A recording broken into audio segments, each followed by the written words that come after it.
The Ride Home Rants podcast is brought to you by Reaper Apparel Company. Reaper Apparel offers a casual line of superb fit, finish, and comfort. We design for those who refuse to die slowly and choose to live untamed. For those who aren't afraid to face the dark, for the ones that thrive in it, and for those who can appreciate life through a grim lens. That's Reaper Apparel Company. Go to the link in the description of this episode, use the promo code Mike Bono, and get 10% off.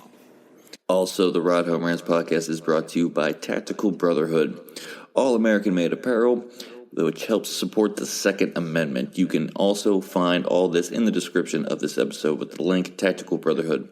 Part of every proceed does go to helping veterans. It is a very good cause. All American-made products made right here in Minnesota. Go and check them out. Use the promo code PATRIOT15 to get 15% off your purchase. The Ride Home Rants podcast wants to thank you for listening and let everybody know that we do offer monthly subscriptions to help support the show in other ways other than listening and downloading each episode. What you will get with each subscription is you will get bonus episodes that aren't released to everybody. You will also have a chance to ask me anything each and every month where I will put out a special episode just to answer your questions. You will also get more exclusive content that is not released to everybody. To subscribe to the show, go and click on the link in the description of this episode, and I look forward to your added support and to help us keep this show going. The Ride Home Rants podcast is also brought to you by Buddy's Beard Care. Buddy's Beard Care provides premium men's grooming products at an affordable price. Products are made in Ohio, and Buddy's Beard Care supports local. The majority of our supplies are from other Ohio-based companies. You can find them on social media at Buddy's Beard Care or online at buddysbeardcare.com. Use the promo code BONO15 and he will save you 15%. I've been using these products for a little over 6 months now, and my beard has never felt healthier. It has never grown faster, and according to my wife, it has never felt softer. Also, the Ride Home Rants podcast is brought to you by former guest of the show in Matt Landowski in Sweet Hands Sports. Elevate your game with Sweet Hands Sports. Our sports gloves are designed for champions, providing ultimate grip and durability. Achieve greatness with every match. Choose Sweet Hands Sports for the winning edge. Grip your victory at sweethandsports.com. Use the promo code BONO10 and he will save you 10%. He has sent me a complimentary pair of golf gloves. They are so comfortable, durable, and breathable. You won't find a better pair of gloves out there. Again, sweethandsports.com, promo code BONO10. Lastly, the Ride Home Rants podcast is brought to you by Deemed Fit, a clothing company from first responders for first responders.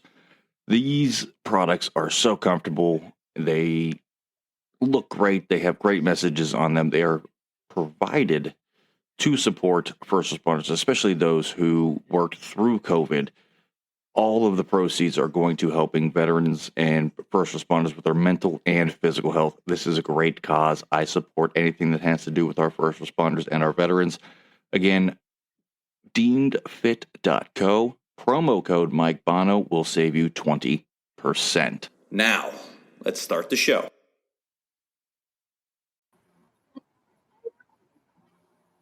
Welcome, everybody, to another episode of the Ride Home Rants podcast. This is your special guest host, Fitty, and today I'm filling in for Mike Bono as we bring you the greatest athletes ever roundtable with three phenomenal guests bringing in the big three. And no, this ain't LeBron James bringing in the big three. This is the Ride Home Rants big three right here with special guest host Fitty turning the mic on these questions today. So before we get into the show, though, make sure you peep all of our sponsors in the pre-roll and post-roll. They're all small business owners. They're great supporters of this show. They help make this show go, along with all of our listeners and these special guests who have been on for individual shows and roundtables.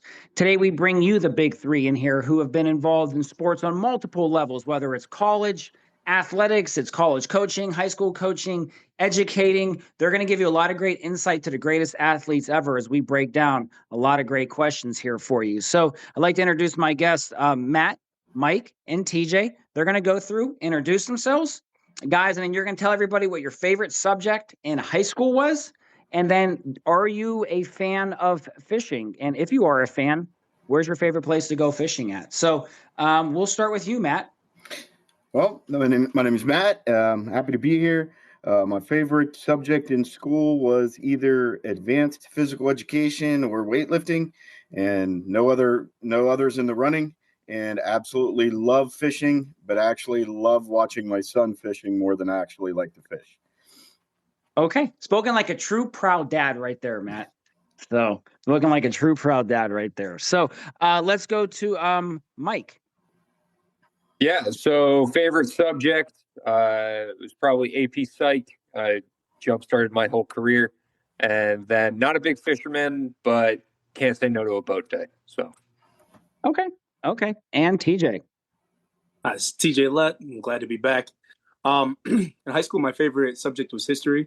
I just love the different opinions and the different ways that you can go about looking at it, trying to learn from it, trying to dissect it, and just going through all the things that's happened in the past and trying to be better in the future.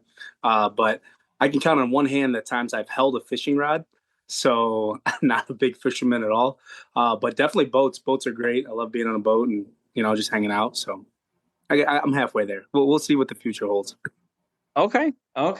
My favorite subject in school, man, I really like gym class. Gym class was a lot of fun. We got to do swimming as well. So I grew up being in a pool. Like we were taught that from an early age in school.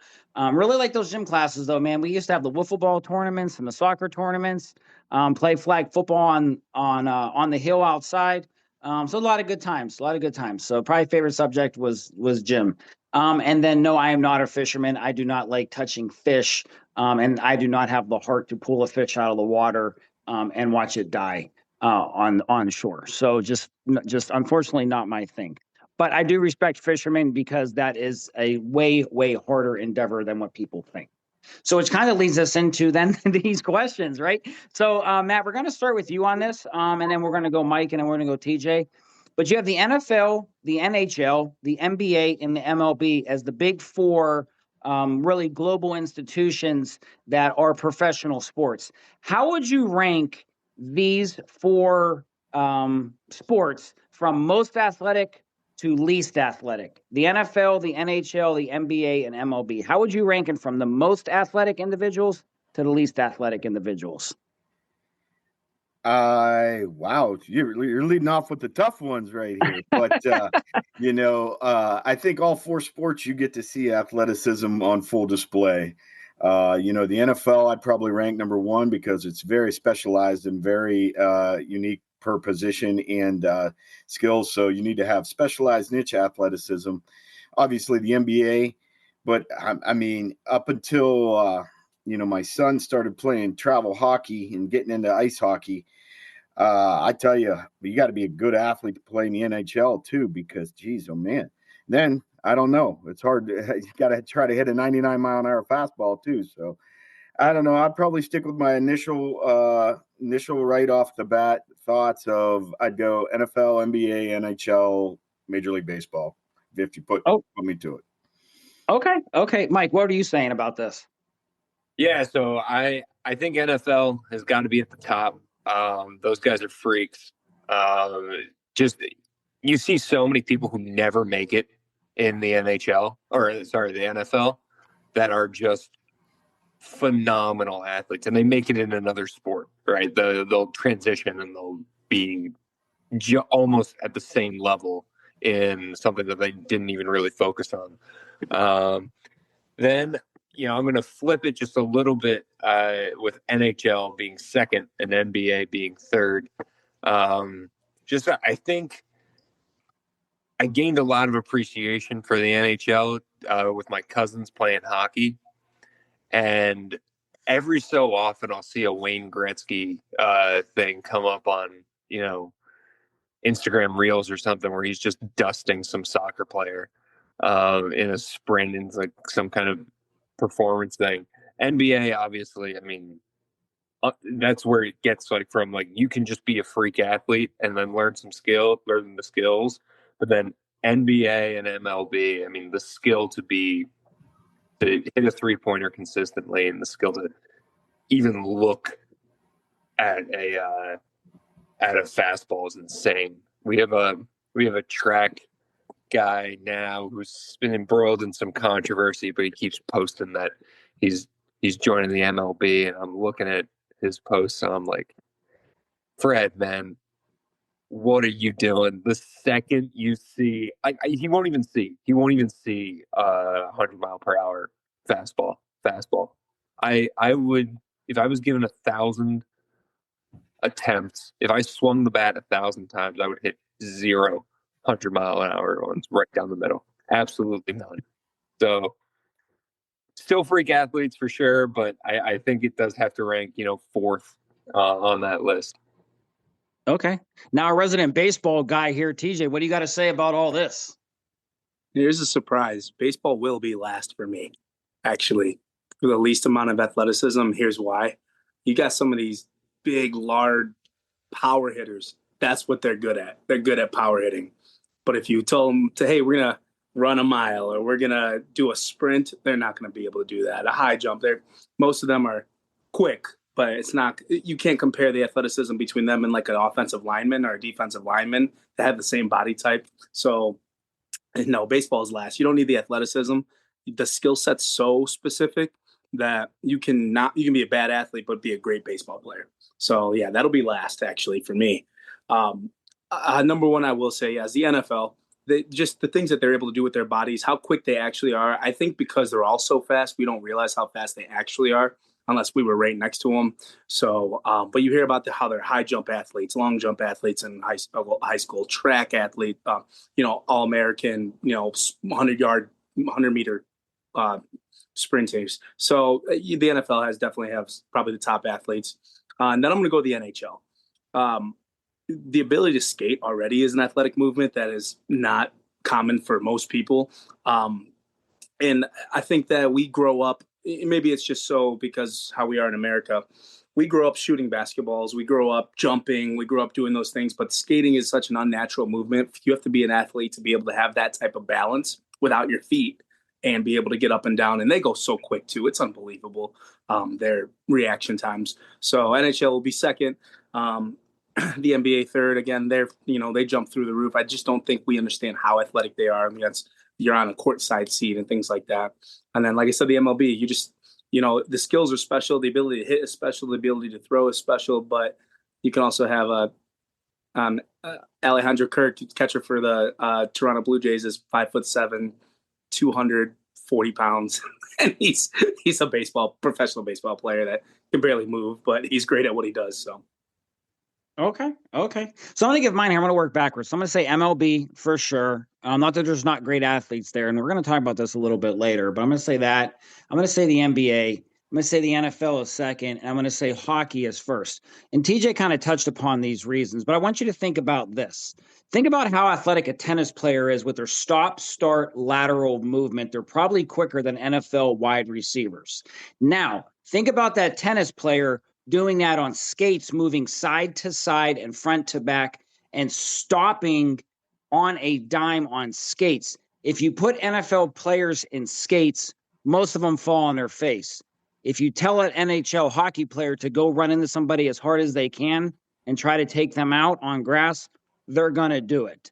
So you got to look at it that way too. More hockey players will succeed being skill guys in football because of their athletic ability, then NFL players will be less successful on the ice because they do not have the coordination to stop and start on a dime in skates because it's not a natural movement, kind of what TJ talked about, but it's close.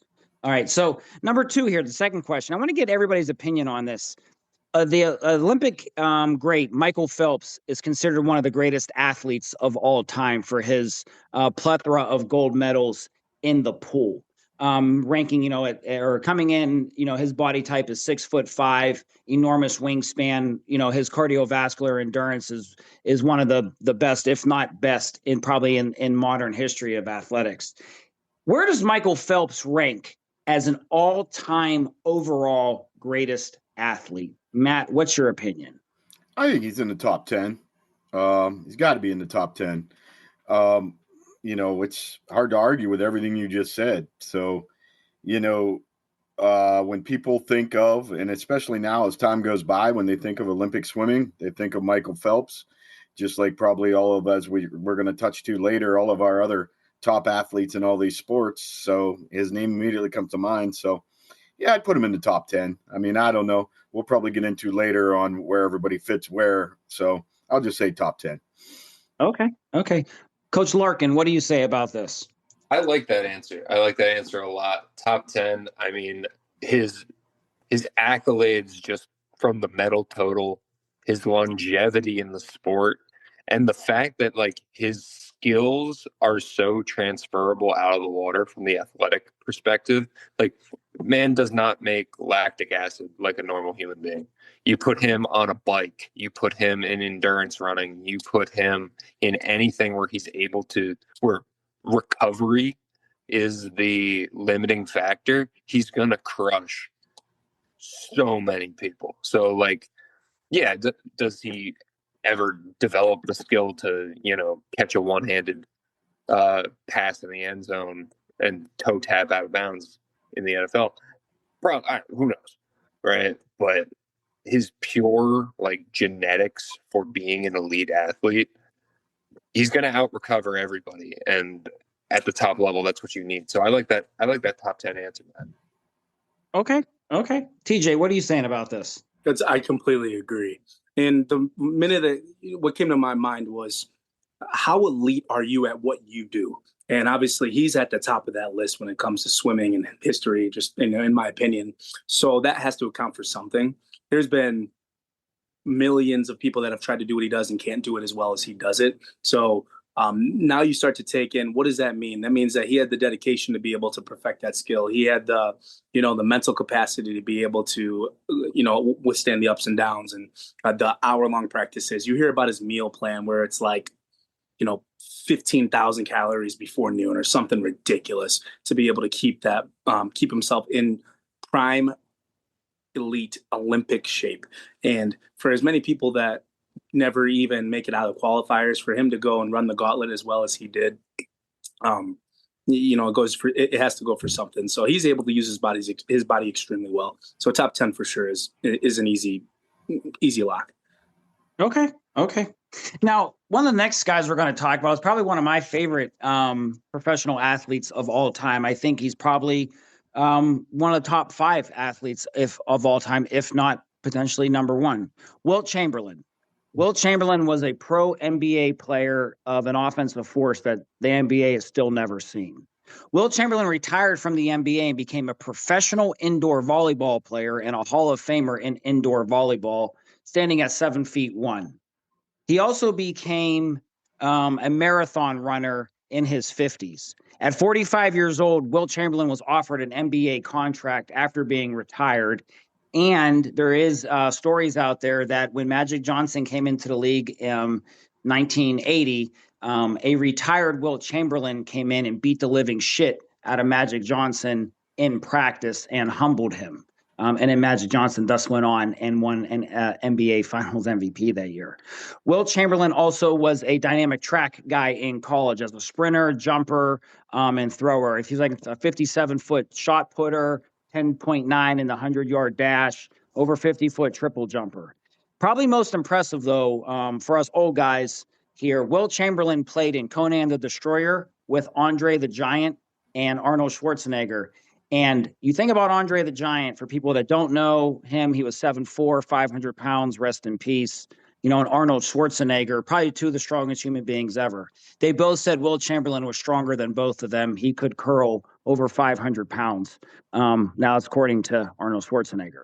So with all that being said and what we know about Wilt Chamberlain, where does Wilt Chamberlain rank as one of the most dominant and athletic people of all time? Matt, what would you say about this?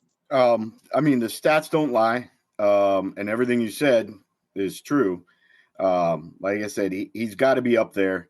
I think most of the people you have in here, I think I'm the oldest one on the roundtable. So thanks for having an old guy on here.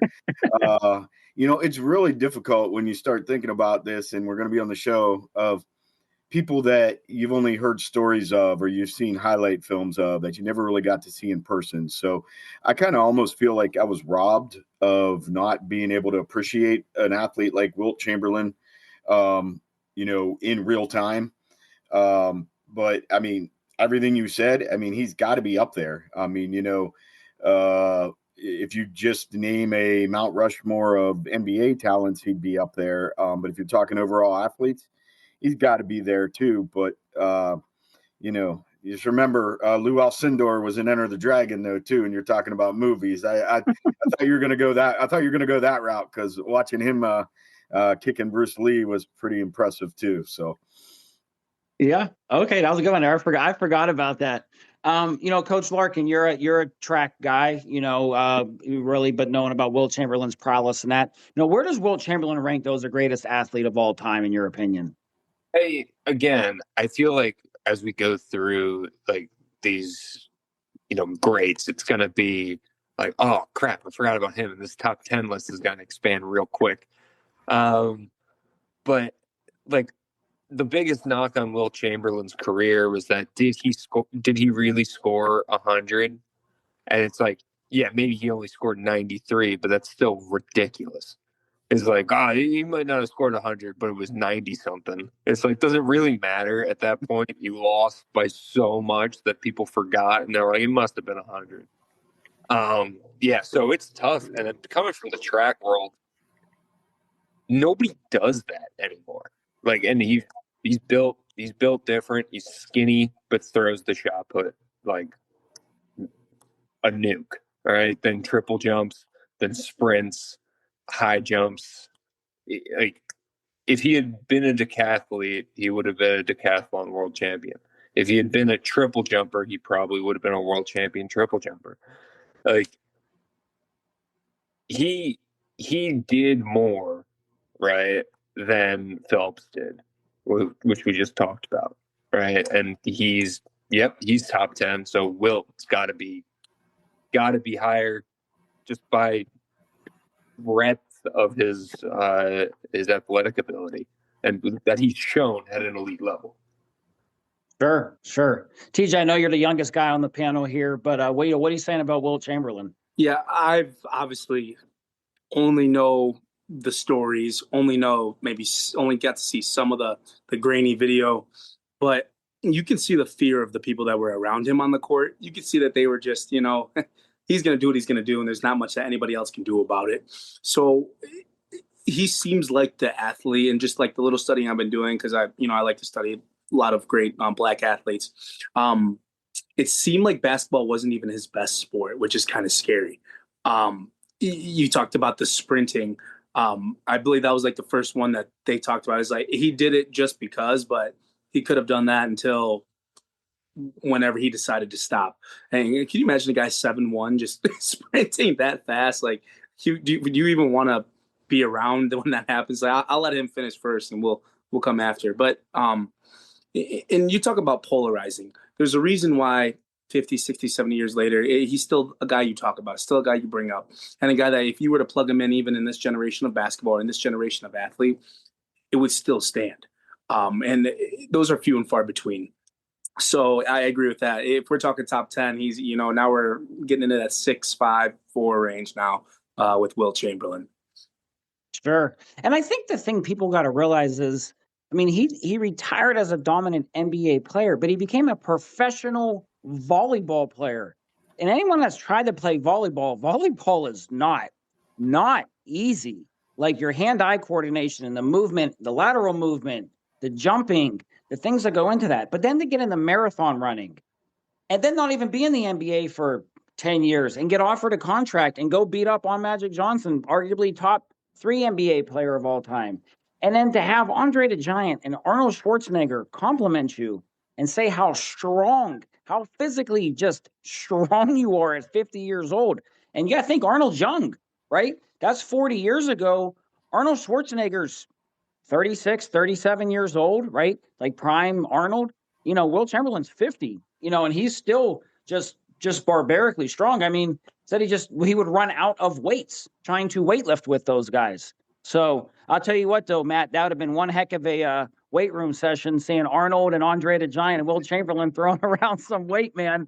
That would have been one heck of a weight room session. So one of the next things I want to go into, we're talking about some two sporters here. I'm going to bring up a couple of guys. Bo Jackson, Deion Sanders both played in the NFL and the MLB. You had John Elway, who won a couple Super Bowls as an NFL starting quarterback drafted in the second round of the MLB by the Yankees. Why do you think, in your opinions, is there such a higher correlation with NFL players playing in the MLB or having that opportunity to play in the MLB compared to the NBA or NHL? Why do you think that NFL MLB connection is so much smoother than the NBA or NHL? So, Matt, what's your opinion?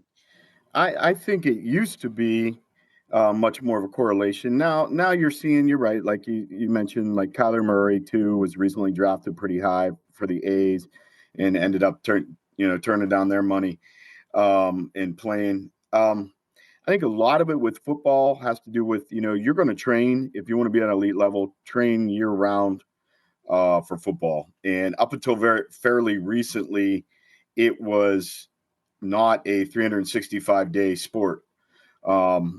Just knowing even at the youth level, if you want to do hockey and you want to do hockey at a high level, you're doing it 10 months a year. If you want to do basketball, heck, they can do basketball 11 and a half months a year, I think, anymore. You can find leagues and stuff to do. So, up until fairly recently, you were training. So you're in shape. You're able to do that. And you know what? You get your training in, and heck, you might as well play baseball in the spring and summer because you could only play football in the fall. So I think that has a little bit to do with it. But, also the specialization of athleticism in the NFL. They're going to find somewhere. If you're an athlete, you're going to find somewhere to put them. And same thing with baseball. I mean, so I guess that's it. That's my rant. Okay. We love rants on the Ride Home Rants podcast. So it's all about. So, Mike, what are you saying about this?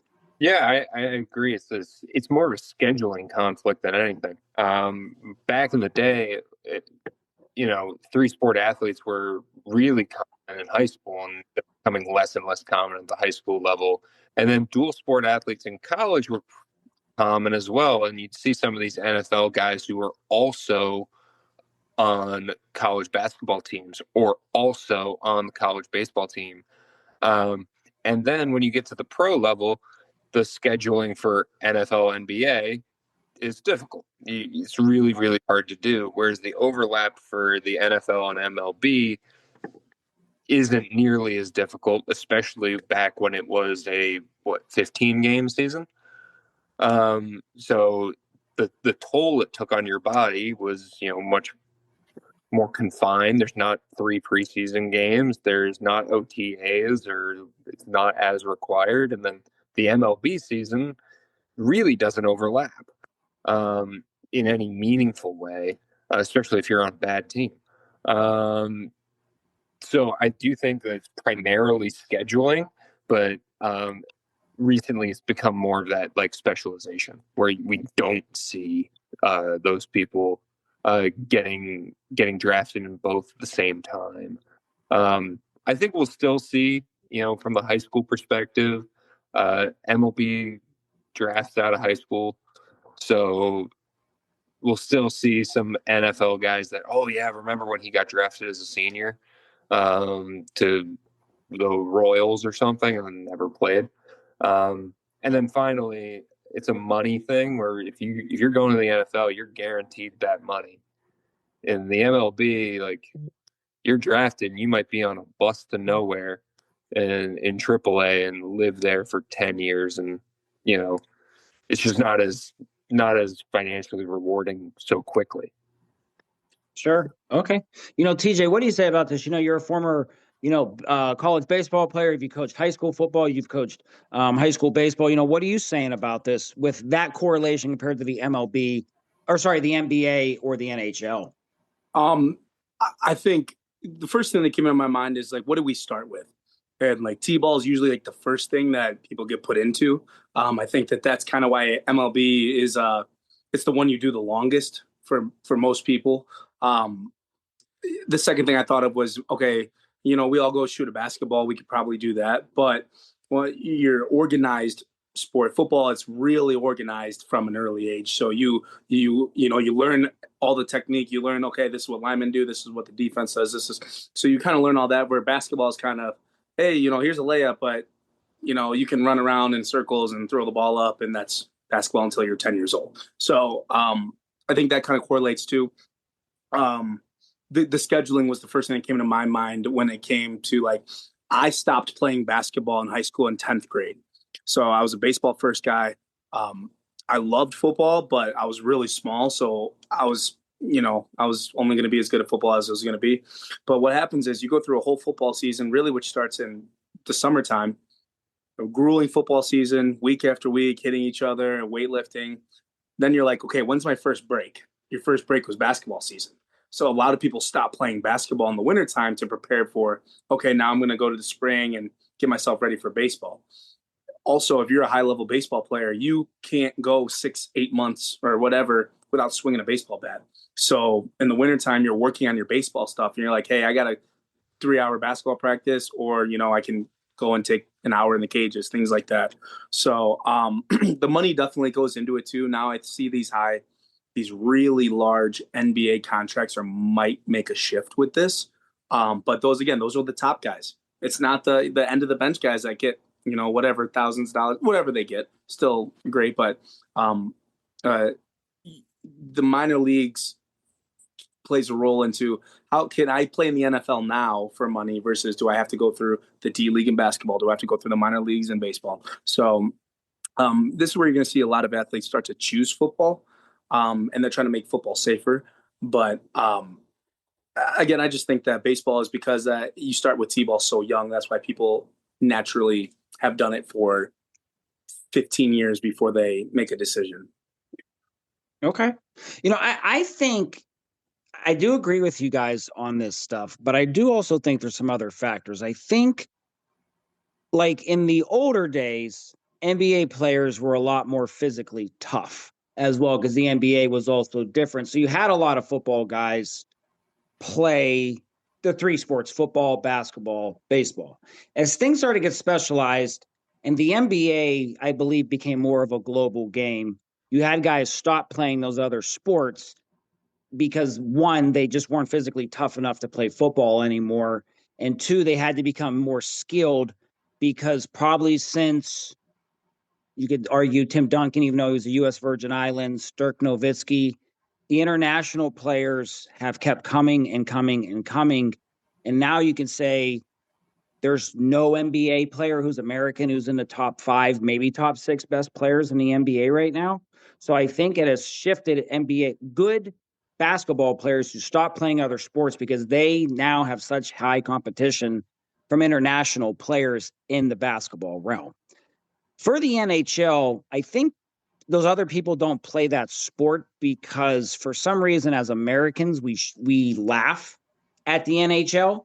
I don't think we embrace that. We do not give those guys enough credit, whether it's physically, emotionally, talent wise, to give them the time or day. Now, I'm not a big NHL fan. I do like the Islanders, but it's hard to watch, a game on TV. But I just don't think as Americans, we just give them the time of day.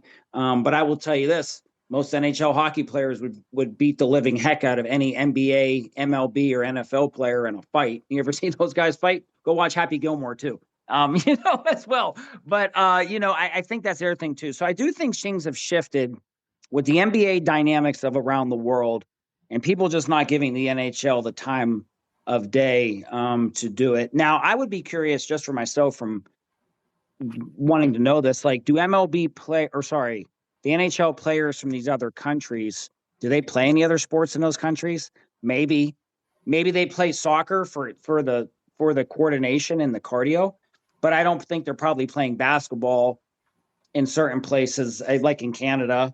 I don't think they're playing football because it's such an American sport. Maybe rugby, who knows? I'd be curious about that. But And I do think long gone are the days, though, of Bo Jackson and Dion and John Elway, even Kyler Murray, Jeff Samardzija, the big receiver from Notre Dame back in the day who went to the MLB, had a pretty good career, I think, with the Cubs. So going on to the next one, though, Matt, you were on the round table back in the summer. We were talking about, or last year, I think it's even not last summer. Maybe it was last summer. I can't even remember. We have so many episodes here, everyone, about 275. Talked about Rocky Balboa. So we're going to talk about pro boxing right now. So now taking Rocky Balboa out of the equation because he wasn't a true, real boxer, Matt, in your opinion, how athletic are professional boxers? Unreal athleticism. From being on that round table, my opinion on boxing. I love boxing. I grew up watching it. They have to be unreal athletes because you have to have cardio, you have to have strength, you have to have stamina, you have to know how to take a hit, and you have to, roll all that into one with only a 45-second to 1 minute break in between rounds. So I think there was a time when boxing was more popular that all of your elite athletes would gravitate towards that sport automatically. I know that shifted quite a bit over the past generation or so, but you still have to be a great athlete. Okay. What about you, Mike? What's your opinion on pro boxers and their athletic abilities? Yeah, same thing. They're all great athletes for sure. I think one of the things that separates team sports from individual sports like boxing is you have to know how to win. All right, like if you're on the defensive side of the ball, like you have to know how to do your job. Right, you have to know you're a skill player. Whereas boxing, like you have to know in real time where you are. Like nobody's telling you what the scorecard is. You have to know what that scorecard is. You have to know how to win and how to, either dig yourself out of a hole or hang on for however many rounds if you know you're not going to knock the guy out, right? Because sometimes it's not in your arsenal. So I think, all of the physical traits are huge, but you also have to be very intelligent about the game. Whereas that's not super necessary in a skilled position of a team sport, right? You just go out there and do your job. Whereas in boxing, you are in total control of your own outcome. Sure. Okay. TJ, what are you saying about professional boxers here? I think that you just take it back. Boxing is like the man's game, right? You could probably trace that back to the beginning of time where stand in front of you, don't move. First person to go down that's who loses, right? So the mental toughness it takes to be a boxer, to be able to just do that, to be able to say, hey, my body's on the line here and I'm sitting here trying to defend myself and also knock out the guy that's in front of me. But they talk about how boxers go and take ballet. They need to know how to use their feet. They need to know how to have amazing balance. Their core strength has to be able to deliver a blow and also withstand a blow. It's just, the dodging, the speed that these guys throw punches at. I think, again, TV doesn't do a justice as to how fast these guys actually are. And, with their retraction skills and things, their ability to throw and bring back a punch. So, yeah, I think that the thing that devalued the boxing is maybe the rise of MMA. People have said, oh, it's more interesting to see people, do takedowns and things like that. But I mean, boxing was the number one thing through like the Great Depression. Boxing was the number one thing for a long, long time for a reason. So, and there's a lot of people that try and, I can fight. And then you go step in the boxing ring and they don't last very long. So yeah, there's just appreciation that maybe has been lost over the years with boxing for sure. Sure. And Matt knows this. Most people that know me know this. I'm a huge boxing fan, right? We've had on Kelly Pavlik on the show. We've had on the handsome hitman, Josh Himes. We've had on a lot of MMA fighters. Just had a chance, to do I guess it was last summer, but the Tyson, Paul fight. I think the thing people don't realize about boxers, right? And to TJ's point, like the ballet, the cardio that they have to go through, Matt's point, the very short rest periods. Like if you want to know what's intense, go look at a boxer's workout during camp. Other sports will mimic those workouts to get themselves ready. No boxer is doing an NFL workout. An NFL player is doing a boxing workout, though, for his cardio, and his stamina.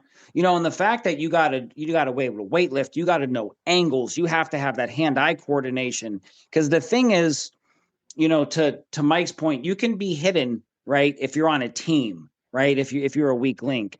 In that ring, it's just you and the guy in front of you who's trying to knock your head off, literally. So I think, pro boxers definitely don't get enough credit for being athletic. And yeah, to TJ's point, you've seen, pro athletes try to go in the ring with boxers, and it usually hasn't worked out too well. Nate Robinson. So, when he went in for that. So I think if you really want to see something special, just as a sports fan, right? You're talking about great athletes, go watch like the flyweights, in boxing, their hand speed, like prime Manny Pacquiao's hand speed and footwork was unbelievable. With that, and for people that say someone like the super heavyweights, Anthony Joshua, Deontay Wilder, Tyson Fury, that they're not athletic, go watch those guys too. Because I don't think you want to go in the ring with them either. And if you want to see something even cooler, look up Mike Tyson's workouts when he would do his strength exercises with his neck, when he would do his neck rolls in the ring. So, most people couldn't do that, either, from just an athletic standpoint. So one of the next ones we're going to go into, Olympic wrestling, right? Olympic wrestlers. People look at Olympic wrestlers and they just usually think, wow, those are some just big guys. Well, those Olympic wrestlers are pretty athletic too, and they're pretty tough guys. For people that don't know, Kurt Angle, WWF wrestler, WWE now, but people don't realize that Kurt Angle was a multiple-time college national champion. Kurt Angle also won an Olympic gold medal with a fractured neck as well. So, Matt, going off of this, Olympic wrestlers, to be an Olympic gold medalist, do you have to be more athletic or more physically tough? What's your opinion? I would say athletic. Once you get to that level, everybody's tough. You have to have mental toughness and physical toughness to succeed at a high level at any sport, really. But there's a huge difference. Not to hijack this, I'll just tell a story real quick. I was playing with some, when I was playing football in college, me and some college buddies, one of my best college friends, his brother wrestled at Kent. And we went to go see a Division I college wrestling match and watch his brother. And we all just looked at each other like, holy moly, these guys are way more athletic, way just better at us than anything, if you say athletic or toughness. So, I think athleticism more than toughness. Okay. Mike, to be in a gold medal champion in wrestling, in Olympic wrestling, do you have to be tougher or more athletic? Like what is that one factor that takes you over the top in this? Athletic for sure. And I think the thing that kind of speaks to that the most is just look at how dominant wrestlers are in the MMA, right? Tony Ferguson in the MMA is very tough. Too tough. He gets hit in the face and just keeps going. He's a zombie, right? And that to the detriment of his mental health. But wrestlers have, as wrestling has kind of gone through some pretty tough times internationally and at the world stage, and even in the college stage, it's hard to stay relevant as a sport right now, which is very sad. And Mike, the wrestling coach at Spire, would really get on me for that. But those guys are all unbelievably tough. They're animals. They're absolute animals. But they're pivoting and trying to save their sport, and they don't have to change very much at all to be unbelievably successful in another fighting sport, because they will just grab you and move you where they want. And it is, you give a handshake to somebody who does manual labor for a living, and you're like, wow, like that dude's strong. And then you handshake a wrestler and he might lift you off the ground by accident. Like those guys are a different level of just pure strength. Like they may not, power clean 400 pounds, but they will move people and things how they want. And they're all tough. They're all freaks. Okay. TJ, what are you saying about this? So at Notre Dame, when I was there, our wrestling team won the national championship multiple times. So I got to be around a lot of amazing, unbelievably great collegiate athletic wrestlers. And the thing that I noticed is they're all great athletes, but not all of them had their head on straight. Granted, wrestling is a place where you're not supposed to, but I saw guys that could, stand and do a backflip, a standing backflip, things like that. But then they go in a wrestling match and they lose their head. They lose, what is the game plan? What am I supposed to do? And then you see a kid that's just, a nice kid, he's an okay athlete. Obviously, it takes to be a great athlete, but he was so smart, so good at what he was trying to execute. That's what got him to being a national champion. Again, all sports, I don't care, whatever sport you do, you have to be athletic to be great at that sport. But I think for me, when you have the lack of discipline, the lack of, hey, I could take this drill off, that separates you. That separates the people that are very good, great, and elite. Is just how far are you willing to go and how focused are you willing to be able to execute the goal that you set for yourself. And I've seen so many great athletes just fall to the this is a little too hard, So to me, I think to be able to do that, you talked about Kurt Angle with the broken neck. You tell me his athleticism wasn't hindered with a broken neck, and all of a sudden his intestinal fortitude just took over and said, "Hey, no, I'm winning this. This is for me to win." So sure. I think you guys make all great points on it. I'm going to make just 3 quick points, and we're going to move on to our last 3 questions. First thing is, to your point, I think everyone is athletic when you're at the top of the game. And when you're in the Olympics, I think you're so physically beat up that then it just becomes who is tougher, right? Who is tougher at this point, whether it's swimming, cross country, track and field, whatever it may be, wrestling. It's just who is mentally tougher and physically can push through this. The next thing, though, I will say is, the toughness part. And TJ, correct me if I'm wrong. I think you were there with Joey Davis during that time at NDC. For people that don't know, Joey Davis is one of 3 all-time undefeated national champions. Mike, I'm sure, has heard all these stories being at NDC. Joey was the only Division II all-time undefeated 4-time national champion ever. Joey Davis, I think his last year, went up 2 divisions from his weight and won the national championship. Now, sure, was that athletic ability? Yeah, for sure. Was that more being mentally and physically tough? Absolutely. But to Matt's point on this, if you want to go see some guys who are big, strong, fast, go watch Division I wrestlers go at it. Even the guys who aren't the best, who aren't the Cal Sandersons of the world, aren't the Kurt Angles. Go watch even the guy who's the backup 189-pound, wrestler. Those guys will take your head off every day of the week and twice on Sundays. So, if you want to go see something impressive, definitely go see some college wrestlers. Which brings me into this studio wrestling. For people who may say, what is studio wrestling? Well, it's WWE, formerly known as WWF and WCW.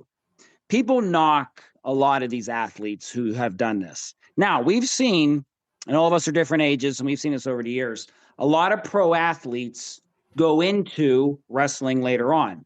You've had on Kurt Angle, right? You had on The Rock, who played, college football and in the CFL. Mongo McMichael, who was the starting D tackle for the 85 Bears. You've seen the older Paul brother, Logan Paul, with the boxing crossover. You've seen Rob Gronkowski, a lot of different guys, right? But people want to knock these wrestlers and say they're unathletic. To me, and I'm going to start this one off, I think people are wrong when they say that, because these men and women are some of the biggest, strongest human beings in all of sports. You go back to Andre the Giant, 7'4", 500 pounds, could lift a car off the ground. And that's not a story. That's a fact. People seen him do it. You look at someone like Hulk Hogan, who was, 6'8", 300 pounds, Thunder Lips and Rocky III, was just a physical specimen, though. You have these big, strong, huge human beings contorting their bodies crazy ways, jumping off, table or jumping onto tables, hitting each other with chairs. That stuff's, to me, very, very athletic. There ain't a lot of people who could do that stuff. But Matt, in your opinion, you've probably seen pro wrestling the longest here. What's your take on these studio wrestlers and their athletic ability? I think they're unreal athletes, and this is right in my wheelhouse. I love wrestling, all things. Grew up after school with the AWA on early days ESPN, the NWA on weekends on TBS, and then WWF all mixed through. And I think a lot of people that knock the athleticism on wrestling are maybe a little bit young, because that was kind of by design. Vince McMahon kind of wanted to take some athleticism out of wrestling and make the guys as big and as strong and as stiff and, throwing guys around as possible. And, you look at maybe, and it's going on 30 years ago, but, you look at ECW that was around about 30 years ago, where they were allowed to showcase, their athleticism. And it was amazing. And even still to this day, starting about probably for the last 40 years, if you really want to see athleticism on display, look at New Japan Pro Wrestling, NJPW. That is amazing to see the athleticism that they display on that. So I will sing the praises of professional wrestlers being freak athletes all day long. Okay. Mike, what are you saying on this? All right. So from an entertainment perspective, I never was into pro wrestling, studio wrestling. I didn't get it. And from an entertainment value piece, like that show, it's not for me, right? As athletes, I have a former athlete of mine from William and Mary, Troy Yearwood. He goes by Jamar Hampton now, for WWE Next. He is by far the craziest athlete I've ever seen. By far. I've seen him on his Instagram. He has all of his gym stuff, seated to 60-inch vertical box jump. I think he got an official 46-inch standing vertical test. I've seen him do a snatch grip deadlifts with over 500 pounds for sets of 6 and above. When he does pull-ups, he pulls his hips to the bar. He just, he weighs nothing. And he's now in pro wrestling, right? I would watch him for the entertainment value of that is the most athletic human I've ever seen in my life. He did a NFL combine test at William and Mary. He was a thrower there. He wasn't a football player. And he would have, been in the top 5% of these combine tests just because his 40-yard dash is super quick. I don't have it off the top of my head, but I know he jumped 12'6" in standing broad jump. The standing vertical in college was 42. When he went to grad school, it was 46. I mean, the man is the most athletic person I've ever seen. And he has always been just jacked, ripped to the gills. He looks the part. He fits the WWE. He's an insane athlete. And I guess all of them are like that. Okay. TJ, what are you saying about this? Yeah, I grew up a huge wrestling fan, so this is easy for me. And SummerSlam's on tonight for night 2, so for WWE. But again, you look at how many, especially Matt was talking about back in 70s, 80s, 90s. A lot of people tried to transition from other professional sports into professional wrestling and failed miserably. And they tried and they said that they just couldn't keep up with what was going on. But it also showed, you kind of brought up Kurt Angle, a guy that took that and transitioned from amateur wrestling to professional wrestling, and did it so well, people tried to follow him and still couldn't keep up the way that Kurt Angle did it. But there is the entertainment value of it. There's the show business side of it. There's the, hey, we want to make people feel the emotion that they're trying to go through. But they still got to be able to protect themselves. They still got to be able to put on, a conflict. They have to make it look like a conflict, make it look like a fight, and still be able to perform all the things they need to perform. They describe them as live action stuntmen. They don't get a second take. They don't get to go back. I fell on my head. Let me go and get the crash pad. We got the crash pad and do it again. They don't have that. So that's where the athleticism really, speaks to them. And as you're going through the names you're listing, I'm thinking of the two that, transitioned from from amateur wrestling. So Bobby Lashley was one and he went into combat wrestling and did a great job doing combat wrestling. And he went into professional wrestling. He still said professional wrestling's harder than the combat sport, just being able to do that. And then Brock Lesnar, when you look at he said he did, obviously he did amateur wrestling at an extremely high level in Minnesota, did a great job. And then he said, I'll go try to play football. Didn't make it out of spring training.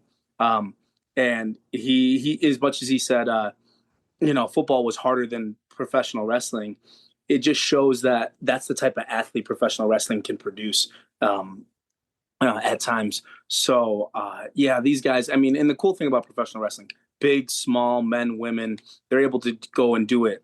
But it does take a special athlete, because not anybody can just go and say, oh, I want to do this for fun. Let me go do it. Because you end up getting hurt. You end up doing damage to yourself. So, I got a lot of respect for them. And again, just like every sport, if you're a professional in any sport that you do, you're at the top of the game in that field. Sure. One name I'm going to throw out there for everybody to check out, because he was a college wrestler. He was in WCW for a while, I believe, with Ric Flair. And then he went into the original UFC, Dan the Beast Severn. Oh, yeah. Go watch Dan the Beast Severn's MMA fights and he was a wrestler, and he would just grab people and he would just start body slamming them on their head. And those guys were out cold, but he did, the original UFC when it was a lot tougher, WCW and, college wrestling. So 2 questions left for you guys. And we're talking about some of the greatest athletes of all time. Now, this is a simple yes or no question. When you're talking greatest athletes ever, not NBA players, greatest athletes ever, is LeBron James a top 10 greatest athlete in the history of sports? Matt? Yes. Okay. Mike? Yes. Okay. TJ? Yes, I have to. Okay. I was really curious on that, because when you really start thinking about it, right, great NBA player, but then you guys start thinking, we'll leave it on this cliffhanger. Is he more accomplished than Wilt Chamberlain? Is he more accomplished as an athlete than Wayne Gretzky? Could he do what Wayne Gretzky did? Could he do what Mike Tyson did? Could he do what Jerry Rice did? Could he do what Michael Phelps did? You got to think about those things too. But he's arguably there. All right, final question. And I'm going to let you guys think about this. I'm going to name mine and my reasons behind it. Who are your top 2 athletes of all time, regardless of generation and sport, ever? And I'll give you my 2 right here. And we'll see if Coach Larkin appreciates this first one. I'm going to go with the legend, Jim Thorpe, the only man in sports history to win the decathlon and the pentathlon in the 1912 Olympics with 2 different shoes on during that time. 2 different shoes, not the same shoes, 2 different shoes. He was also a professional ballroom dancer. He was also a professional baseball player, professional football player. He also was the first commissioner of the NFL. So I actually got a chance to visit Jim Thorpe, Pennsylvania, the old Mauchunk town. Got a chance to visit Jim Thorpe, see his memorial out there and the history behind him. Arguably greatest athlete ever. I don't think anyone could ever do what he did. Even if you take the other sports out of there, there's no way the average person can become a national champion competitor in ballroom dancing as well. You want to talk about hard, go try to do that. My second greatest athlete ever is definitely Wilt Chamberlain. What he did later on in life as an athlete was probably more impressive than what he did as an NBA player, to be a professional indoor volleyball, the marathon running, the weightlifting. To do that post your retirement in the NBA is unbelievable. Matt, who are your top two greatest athletes of all time? I immediately, when you asked the question, immediately jumped to Jim Brown, just with the eye test as well as lacrosse and the NFL. And my second one, even though he's not nearly as decorated as probably all the guys that you guys are going to mention or whatever else, it's just, once again, it's the eye test. And, Olympic bobsled team, sprinter, hurdler, just a freak athlete, probably that I've seen in person, Herschel Walker. Probably could have won the Heisman as an 18-year-old if they allowed him to. Just the best, if you're talking pure athlete that I've seen with my own eyes in my lifetime, it's probably him. Okay. And people forget Herschel Walker got into MMA at like in his late 40s and early 50s as well. He was doing that. So those are really good ones, Matt. Those are really, really good ones. Mike, what are you saying here? To not negate anything that anybody else has said, but also to not repeat. One I'm going to throw out that's just real off the walls and probably won't get mentioned on this podcast or very often in general is Eddie Merckx.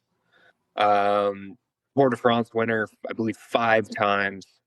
Back in the day when, you're riding around on steel stuff. He's the only person to ever have won all 3 jerseys, the King of the Mountains, yellow jersey, and the green jersey, so sprint jerseys. And he would have won the youngest rider jerseys as well. He was dominant for 2 decades on the bike. And is still, I think he's the Wayne Gretzky of cycling, where it's kind of like, yeah, it's him and nobody else. And even Lance, I think, would admit that. And then I don't think anybody has, or not very many people who know cycling very well, put Lance above Eddie Merckx, which is 7-time Tour de France win. And then another kind of curveball, but who's kind of, really writing her name in the history books right now is Katie Ledecky. She has the top 30 something times ever in the 800 free. It's her, then her 30 times, and then somebody else. So it's like, are those the 2 greatest athletes of all time? They're certainly the most dominant in their own sport. Does that translate to other sports? I don't know, but I wanted to put out those names, not to step on the other toes, but those 2 pop into my head as like pure dominance in their niche. Sure. No, that's great. And you know what? We wanted to do this show because we wanted to talk to people who really maybe don't know the NHL, who maybe don't know Michael Phelps in the Olympic sports, who maybe don't remember Wilt Chamberlain or Herschel Walker, know much about cycling, maybe don't know anything about studio wrestling. We want to inform people a lot about this because there's so many great athletes. And just because we pick 2, that doesn't mean they're better than anybody else. Just our opinion. We're just ranting on Ride Home Rants about it, right? So, we're just kind of giving it. So, no, thank you for pointing those out because a lot of people who don't know cycling want to know that. I could never name another cycler behind Lance Armstrong, and now I feel more informed about it. So, TJ, who are your top 2 of all time? I'm a victim of my age here. So my number 1, I was always been told my whole life, Bo Jackson, right? You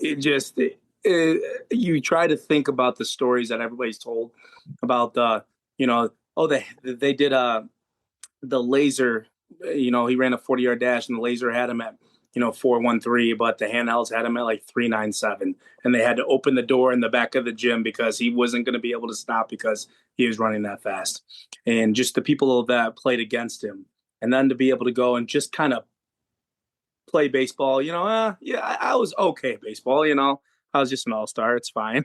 So just those things are just what I've been told growing up. So I kind of, I bought into it, and I read about it, and he had me convinced. I did hear about Jim Thorpe, which was an amazing story. And obviously the movie about him and everything, which was, we only get the tip of the iceberg. Obviously we never saw him compete. So, but my second one is Jackie Robinson. So Jackie Robinson throughout college, he was a 4-sport varsity All-American. So just to think about, I playing one sport was hard enough, but to be able to go and be 4. So he did football, basketball, baseball, and track and field, and he was an All-American in all of them. And then he said, I guess I got to go join the Army, so he left and joined the service, and then came back and was still able to do the things that he was able to do for baseball, obviously as a baseball player. But when you talk about greatest athletes, I think that you talk about the athleticism, but the impact too. And his impact obviously is everlasting. So that plays a role for me too. Sure. No, those are all great points. All three of you guys, made. And thank you so much for coming on this episode. I think this was a lot of fun hearing from guys who played college sports, who have coached high school and college sports, who like history, are very well rounded in the sports realm. I think this was a lot of fun and very informative for people as well. Mike, Matt, TJ, thank you so much for being on. And thank you for everyone for tuning in. Make sure you go ahead and download the episode and check out all these guys on our previous episodes, on their individual episodes that they've been on, or the other roundtables that they've been on previously too. So on behalf of Ride Home Rants, this is Fiddy signing off, and we will see you next week. The Ride Home Rants podcast is brought to you by W Energy. Energy drinks made for gamers, streamers, and podcasters alike. For gamers, streamers, and podcasters alike. Go to the link in the description where you can find the best energy drinks out there. Less caffeine than a cup of coffee. Also, no jitters and no crash afterwards. Use the promo code Mike Bono and get yourself 10% off. Also, the Ride Home Rants podcast is brought to you by my favorite sponsor of the show, and that is Shankit Golf. Golf apparel made for the everyday golfer. We might not go out and shoot a 6 under par. We're probably going to shoot a 6 over par, but this is going to give us the gear that's going to help us rocket on and off of the course. Go to the link in the bio, use the promo code Mike Bono, and get yourself 10% off there as well.